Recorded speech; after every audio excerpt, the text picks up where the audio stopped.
shed. And probably a big example would be Mataba.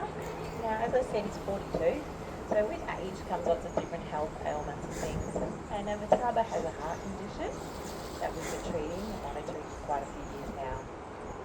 Part of that care has been to train with Mataba for him to allow his keepers to place things like medical equipment, like Doppler monitors and ultrasound probes onto his chest, which has allowed us to get some really great diagnostic imaging of his heart, send them off to special cardiologists and things like that, to really assess his heart health as much as we can on a regular basis, which makes looking after him and giving him the best possible care so he can live a really nice long life as he has been. Being 42 is amazing, but it's eliminating the stress and the risks involved with procedures and things like that from times past when animals didn't do those behaviours voluntarily. They needed to be sedated or anaesthetised, which these days we try and avoid as much as possible by doing these sorts of training programs for animals, which is really, really cool.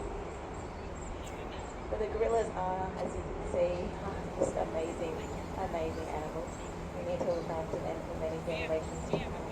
So if you do have any questions about what Zoos Victoria are doing for the gorillas in the wild, please come have a chat to myself, one of the volunteers that are out and about today, and we can definitely give you some info on how you yourself can contribute to their conservation also, which would be amazing. But otherwise, thank you so much for visiting Werribee Zoo today, and we hope you've had a beautiful day. We'll see you again soon.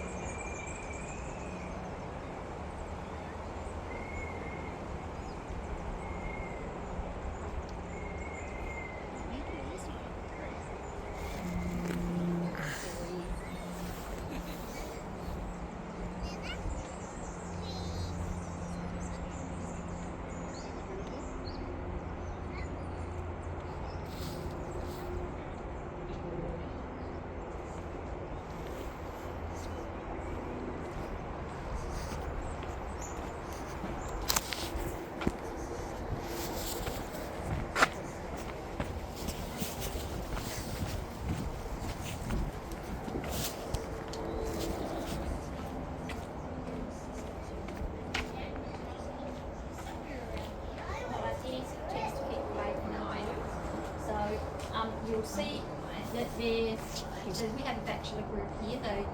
These two were born at Melbourne Zoo, and they got to before they became teenagers, they and their dad moved here because Mataba, their dad, has already been responsible for over 20 offspring that are spread around the world in zoos as part of the breeding program. So the genetics of these were not as valuable to other zoos. Right. So they're just here as a bachelor group, which is what happens in the wild as well, because the way we were talking about it, when gorillas give birth, it's generally 50% male, 50% female.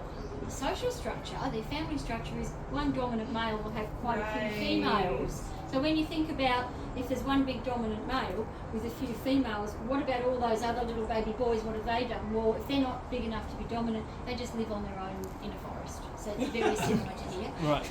This is a bachelor squad. Bachelor squad, but the interesting thing is, even though these two have got the same dad and they're only half a year apart in age, had different mums. So a dominant male Yukini over there's 210 kilos. This guy here is only 170. Wow. So he would probably never have been, even if he was born in the wild, a dominant male gorilla. He just doesn't have the strength. But he certainly has the intelligence.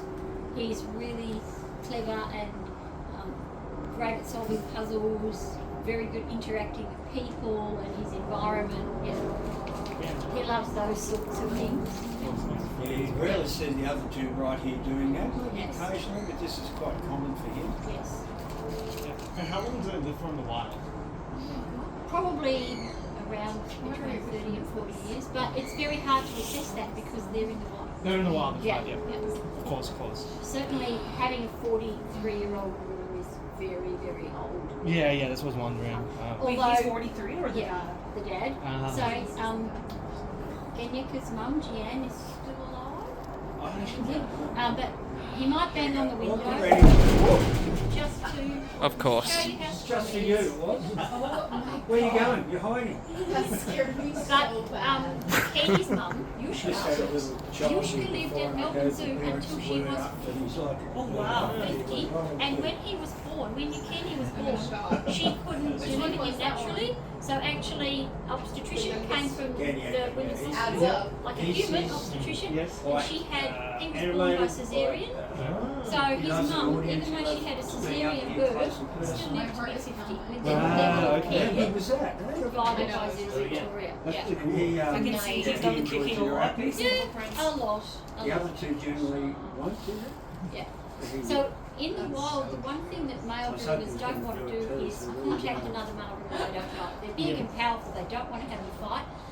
So in order to, from a distance, demonstrate how strong they are, in other words, keep away from me, they have a whole lot of other behaviours that they can exhibit to keep other males away, and making a loud noise is one of them. So Okay. they might beat their chest, they might get a stick and bang it on a tree root or a hollow tree.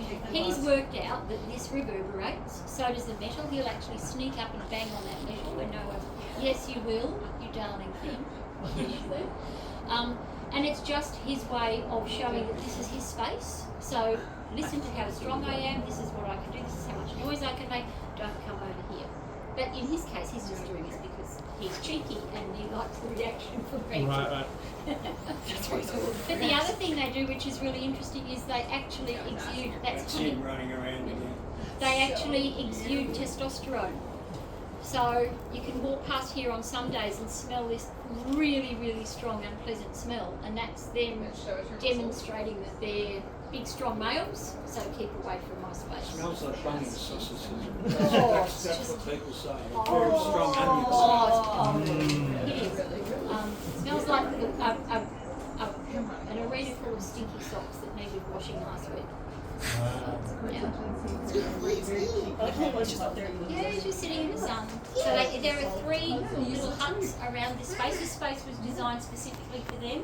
When the zoo knew that they would not be moving to other zoos, they used this space. So this is the largest gorilla habitat in the southern hemisphere, so it's specifically designed to be